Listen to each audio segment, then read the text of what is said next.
Albert Einstein once said, everybody's a genius, but if you judge a fish by its ability to climb a tree, it will live its whole life believing that it is stupid. Ladies and gentlemen of the jury, today on trial we have modern day schooling. Glad you could come. Not only does he make fish climb trees, but also makes them climb down and do a 10-mile run. Tell me, school, are you proud of the things you've done? Turning millions of people into robots, do you find that fun? Do you realize how many kids relate to that fish swimming upstream in class, never finding their gifts, thinking they are stupid, believing they are useless? Well, the time has come, no more excuses. I call school to the stand and accuse him of killing creativity, individuality, and being intellectually abusive. He's an ancient institution that has outlived his usage. So, Your Honor, this concludes my opening statement, and if I may present the evidence of my case, I will prove it. Proceed. Exhibit A. Here's a modern day phone. Recognize it? Here's a phone from 150 years ago. Big difference, right? Stay with me. Here's a car from today, and here's a car from 150 years ago. Big difference, right? Well, get this. Here's a classroom of today, and here's a class we used 150 years ago. Now ain't that a shame? In literally more than a century, nothing has changed. Yet you claim to prepare students for the future? But with evidence like that, I must ask, do you prepare students for the future or the past? I did a background check on you and let the record show that you were made to train people to work in factories, which explains why you put students in straight rows, nice and neat, tell them sit still, raise your hand if you want to speak, give them a short break to eat, and for 8 hours a day tell them what to think. Oh, and make them compete to get an A letter which determines product quality, hence grade A of meat. I get it. Back then times were different. We all have a past. I myself am no Gandhi.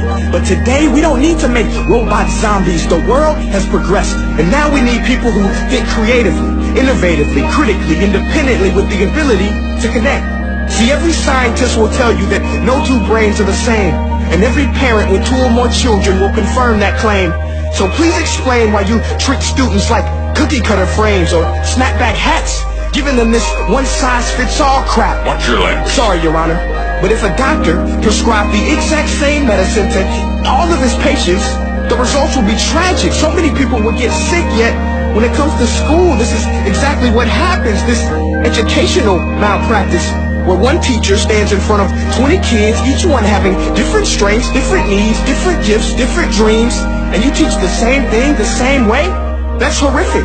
Ladies and gentlemen, the defendant should not be acquitted. This may be one of the worst criminal offenses ever to be committed. And let's mention the way you treat your employees. Objection. Overruled. I want to hear this. It's a shame. I mean, teachers have the most important job on the planet, yet they're underpaid? No wonder so many students are short-changed. Let's be honest. Teachers should earn just as much as doctors, because a doctor can do heart surgery and save the life of a kid. But a great teacher can reach the heart of that kid and allow him to truly live. See, teachers are heroes that often get blamed, but they're not the problem. They work in a system without many options or rights. Curriculums are created by policymakers, most of which have never taught a day in their life. Just obsessed with standardized tests. They think bubbling in a multiple choice question will determine success. That's outlandish. In fact, these tests are too cruel to be used and should be abandoned, but don't take my word for it. Take Frederick J. Kelly, the man who invented standardized testing, who said, and I quote, "These tests are too cruel to be used and should be abandoned." Ladies and gentlemen of the jury, if we continue down this road, the results will be lethal. I don't have much faith in school, but I do have faith in people. And if we can customize healthcare, cars, and Facebook pages, then it is our duty to do the same for education, to upgrade and change and do away with school spirit, because that's useless. Unless we're working to bring the spirit out of each and every student, that should be our task. No more Common Core. Instead, let's reach the core of every heart in every class. Sure, math is important, but no more than art or dance. Let's give every gift an equal chance. I know this sounds like a dream, but countries like Finland are doing impressive things. They have shorter school days. Teachers make a decent wage. Homework is non-existent, and they focus on collaboration instead of competition. But here's the kicker, boys and girls. Their educational system outperforms every other country in the world. Other places like Singapore are succeeding rapidly. Schools like Montessori, programs like Khan Academy, there is no single solution.